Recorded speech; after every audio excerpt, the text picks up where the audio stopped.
I found friends. I found sports. I found my passion. I found family. I found my calling. I found a place to call home. Discover what you can find at Marietta by visiting marietta.edu today.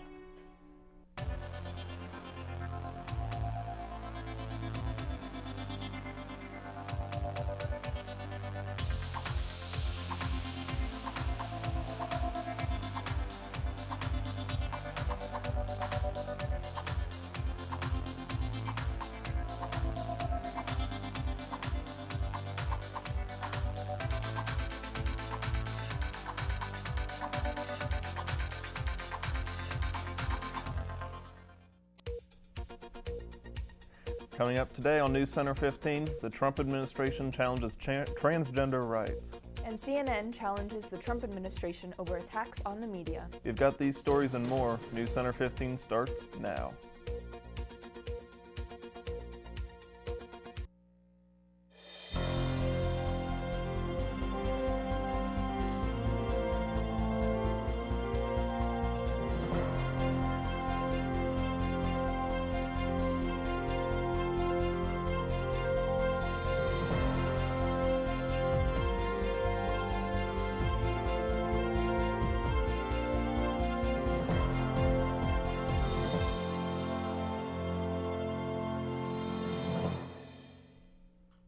Good afternoon and welcome to Tuesday's edition of NewsCenter 15. I'm Ethan Brown. And I'm Riley Wall.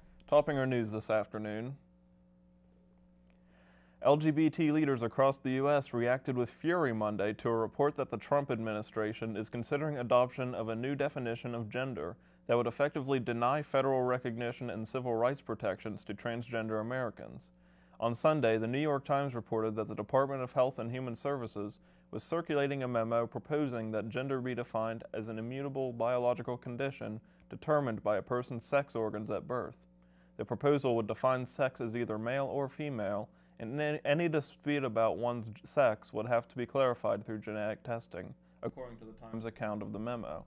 For LGBT rights leaders, it's the administration's latest attack on transgender Americans.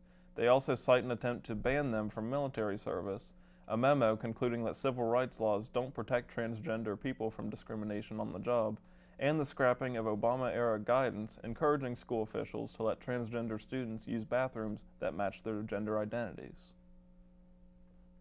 Thousands of Central American migrants resumed an arduous trek toward the U.S. border Monday, with many bristling at suggestions there could be terrorists among them and saying the caravan is being used for political ends by U.S. President Donald Trump. The caravan's numbers have continued to grow as they walk and hitch rides through hot and humid weather, and the United Nations estimated that it currently comprises some 7,200 people, many of whom intend to continue the march north. However, they were still at least 1,100 miles from the nearest border crossing, and the length of their journey could more than double if they go to Tijuana, San Diego, the destination of another caravan earlier this year. That caravan shrank significantly as it moved through Mexico, and only a tiny fraction, about 200 of the 1,200 in the group, reached the California border. Well, we're definitely seeing the fall weather come out as full swing, aren't we? We are. Yeah. And here with a first look at what the weather has in store for us is Matt Yates. That's absolutely right, guys. I've got your current conditions here in the Mid-Ohio Valley. Our high today is going to be about 60 degrees, a low of 37. It's going to feel like about 54 degrees throughout the majority of the day. Humidity is going to rest around 55%. We've got our winds blowing in from the west to northwest at about 12 miles an hour. Our dew point's sitting at 37% on a partly cloudy day in Marietta. Our UV rating is a moderate state, and our sunrise and sunset pretty decent today. 7:43 rise and a 6:35 sunset. So stay with us. Later I'm going to have our 5-day forecast and more about the weather.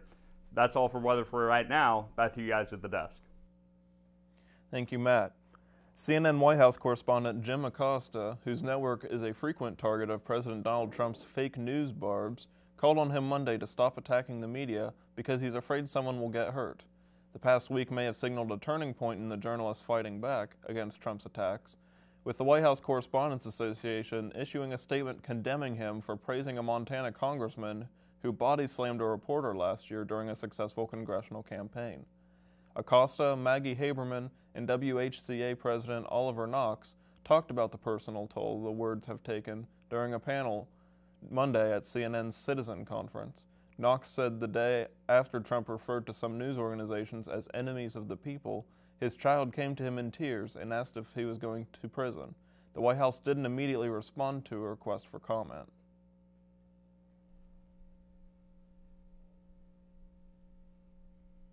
An Oregon man says he found a 5-week-old kitten glued to a busy road.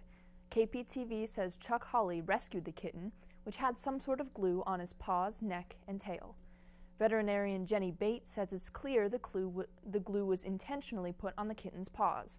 She was able to remove the glue using mineral oil, and the kitten should fully recover. Hawley says it's incredible the kitten wasn't hit by a car. He says several vehicles swerved around it before he could rescue it.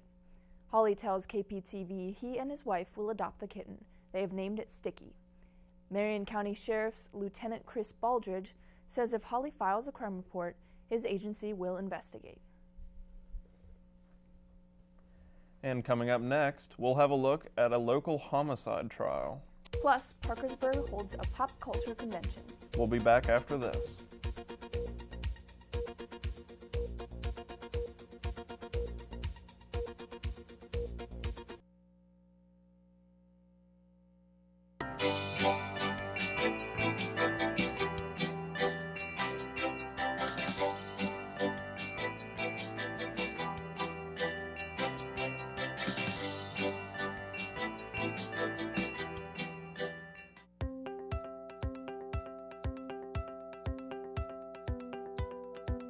I never chew tobacco. I don't drink much. Never smoked a cigarette in my life. HPV. Isn't that about cervical cancer? What does that have to do with oral cancer?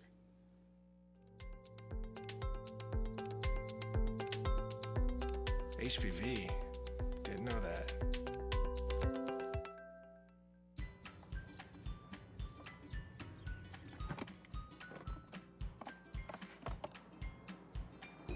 Oh, it's gonna be great. I think it goes around. Let's go. We gotta get you in practice. And it's set!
A Marietta woman pleaded no contest to a charge of aggravated vehicular homicide Friday in Washington County Common Pleas Court and is expected to serve a 3-year prison sentence for a drunk driving crash that killed her passenger. Caitlin Barton appeared in court to change her plea from not guilty to guilty. Her attorney said she was accepting that evidence of the state would have proved her actions resulted in the death of Chad Matthew Coakley of Parkersburg. She pleaded guilty to count 2, a second-degree felony, and the prosecution agrees to drop the other counts against her. She was originally indicted for aggravated vehicular homicide, driving under OVI suspension, and operation while under the influence of alcohol. Crowds of people, some dressed as a variety of characters from movies, TV, comics, games, and other forms of popular culture, flooded through West Virginia University at Parkersburg for the Parkersburg PopCon on Saturday. The PopCon celebrated aspects of popular culture, highlighting authors, publishers, designers, and artists. There were a multitude of booths, including comics, gaming, books, art, cyberculture, and music. Many attendees dressed up for cosplay at the event. Individuals competed for one of the several award categories Parkersburg PopCon offered. There were 2 divisions, youth and adult cosplay, available for different awards. The costumes were judged on concept, creativity, and craftsmanship. There will be an antique appraisal from 9 a.m. to noon Saturday at Waterford Elementary School. Appraisers will be Randy Clark of Auction House, Larry Hall of Baker & Baker, and Barbara Goldenberger. The cost is $5 for the first item and $3 for each additional item. Contributions from this event will go to Lower Muskingum Historical Society for improvements at the Oliver Tucker Museum in Beverly. The Mid-Ohio Valley Beekeepers will meet at 7 p.m. Tuesday at the Washington County Career Center, Marietta. West Virginia Master Beekeeper Steve Roth will present a program on basic honeybee biology. Visitors are welcome. And coming up next, we'll have a look at what's happening around the region. We'll be back after this. And don't forget to stay tuned for your weather your full weather right after this.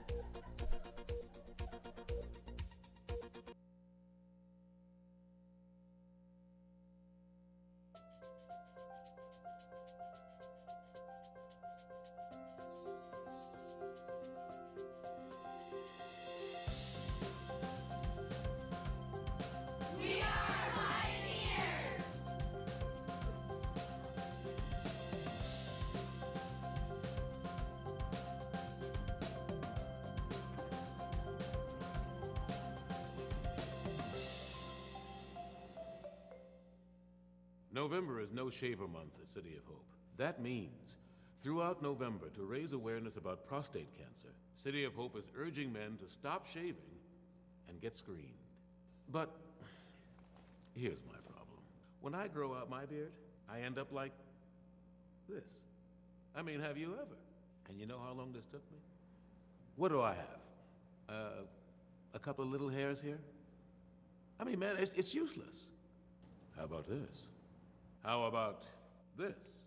Very Lincoln-esque, don't you think? How about this? Oh, you put them. Well, that's not the way I heard it. For all you men watching, do what I can't. Let your beards grow. And while you're at it, get screened. No shaver with City of Hope. Grow it, show it, know it.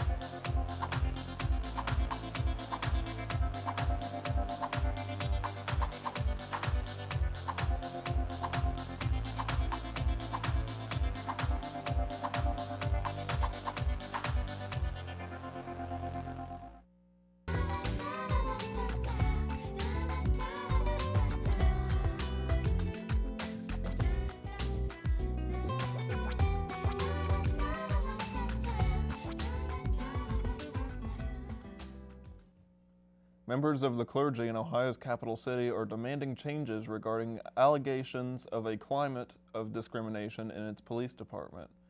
More than 30 members signed a letter that was recently delivered to Columbus Mayor Andrew Ginther's office asking for several changes, including transferring department discrimination complaints within the police's internal affairs bureau to the city's Department of Human Resources.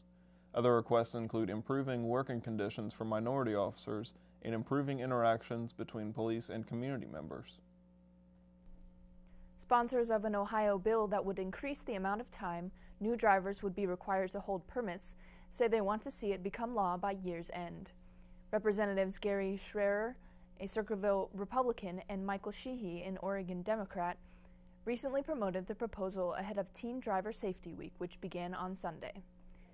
Drivers under the age of 18 would be required to hold an instructional permit for 1 year instead of 6 months under the plan. Probationary permit holders would also be prohibited from driving from 9 p.m. to 6 a.m. unless they're accompanied by a parent or guardian. Backers including the PTA and AAA hope for House approval after the November election. Police say a suspect has been arrested in Ohio for the fatal off-campus shooting of a 22-year-old Michigan State University student. The man's name wasn't immediately released Monday, but police in East Lansing, Michigan say he's 30 years old and from Mississippi. The suspect was arrested in Grove City, Ohio. The victim was shot at an apartment building on October 12th. The incident occurred about 2 miles from Michigan State's campus. And today, in entertainment news, the sequel to the hit Wonder Woman movie is facing a delay. Angel has that and more in the Hollywood Minute. If you are having trouble waiting another year plus for Wonder Woman 1984 to arrive next November, brace yourself. Warner Brothers has pushed the superhero Sakura back another 7 months to June 5th, 2020. The first Wonder Woman also opening in early June and was the summer's highest-growing movie. Oscar-winning filmmaker Guillermo del Toro is taking on Pinocchio. He's set to make his animated feature film directing debut with the project, a stop-motion animated musical for Netflix. In a press release, Del Toro says Pinocchio embarks on an extraordinary journey that leaves him with a deep understanding of his father and the real world. I've wanted to make this movie for as long as I can remember. After this summer's North American tour, Jeff Lynne's ELO is ready for more. The classical pop rockers have announced an even longer jaunt for next summer, 20 shows across North America, kicking off June 20th in Southern California. General public ticket sales begin October 29th. Check livenation.com for details. In Hollywood, I'm Angel Xu. Thank you, Angel. And now let's head back to the weather wall for a look at the weather with Matt Yates. What do you have for us, Matt? Well, we've got more than just a tease, I can tell you that. As we take a look at our maps here, what you can see is that there's a lot of, calamity going down south, but none of that's really going to take us up to Ohio. We've got some storms coming in from the western side of the United States, and they might be pushing in up here, might make its way to us eventually, but, we'll see where that's moving in our next maps. We've got our temperature, pretty consistent across the entire United States. We're all jealous of Florida down there in the high 70s, but for those of us in the mid-Ohio Valley, we're looking at about the higher 50s, lower, maybe in the higher 40s today. And we've got another temperature map here, again, consistent with that last map. So if we can take a look at our final map here, our map of the good old Midwest. Right here in Marietta, you've got a little bit of cloud coverage. It's a partly cloudy day, but not a whole lot of hindrance as far as being able to see that beautiful sky. And on to our 5-day forecast. Tuesday, it's going to be about 60 degrees and a low of 37. It's going to be sunny, so look forward to that. On Wednesday, it'll be about mildly sunny with a high of 51 and a low of 32. Thursday, once again, high of 51, low of 39. And then this weekend, we're going to see a little bit of that rain that was coming in from the west with some showers. On Friday, a high of 52, low of 42. And Saturday, a high of 49 and a low of 43. So as we get through this week, we're going to prepare for some rainfall, put a damper on the weekend, but just bring out those umbrellas and we'll be just fine. That's all for weather. Back to you guys at the desk. And thank you very much, Matt. When we return on WCMO TV, George Riffle will be with us for a look in the world of sports. Stay tuned.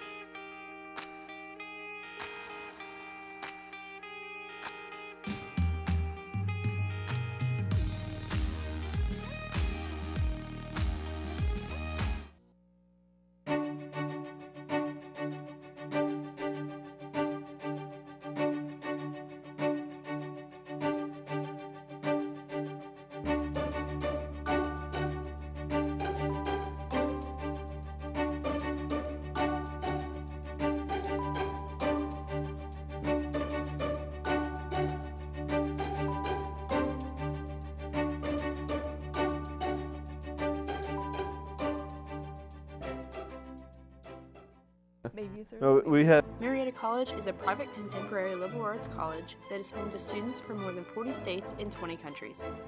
Marietta offers 44 undergraduate programs, ensuring that each student will find their calling. Pioneers are a sanctioned Division III sports facilitator, offering 18 varsity sports teams with nearly 400 student athletes on campus, as well as 65 other clubs and organizations. To find out how you can become part of the Long Blue Line, visit www.marietta.edu. Marietta College, where you belong.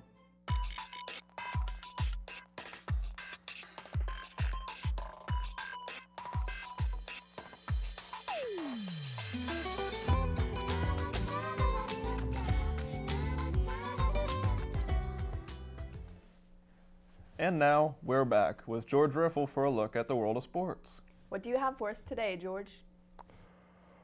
Marietta College ran out of last-second magic this week as the Pioneers fell to number 10 ranked John Carroll University, 27-24, Saturday afternoon in Don Schulon Stadium.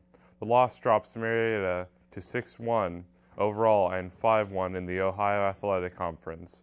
The Blues streak took their first lead of the second half on a 9-yard touchdown with 5 minutes and 21 seconds left in the game. Marietta was forced to punt on the ensuing possession. The Pioneers were then unable to capitalize in the final minutes of the game, coming just short of breaking through the Blues streak defense. The Pioneers return home Saturday to host Baldwin Wallace, who also hold a 6-1 record. Kickoff is at 1:30 p.m. The Cincinnati Reds have selected their new manager for the next 3 seasons. David Bell is the new Reds manager and takes over a franchise that finished last in the NL Central this year at 67-95 under Brian Price and Jim Riggleman. Bell was a minor league manager for the Reds from 2009 to 2012 and spent 3 years at the Cardinals bench as the Cardinals bench coach. He was San Francisco's vice president of player development last season. Bell and his father, Buddy, are the fourth father-son duo to serve as major league managers. The Arizona Diamondbacks have signed Infidel Ecuador Escobar to a 3-year, $21 million contract. Arizona acquired the switch-hitting Escobar from Minnesota on July 27th for 3 minor league prospects.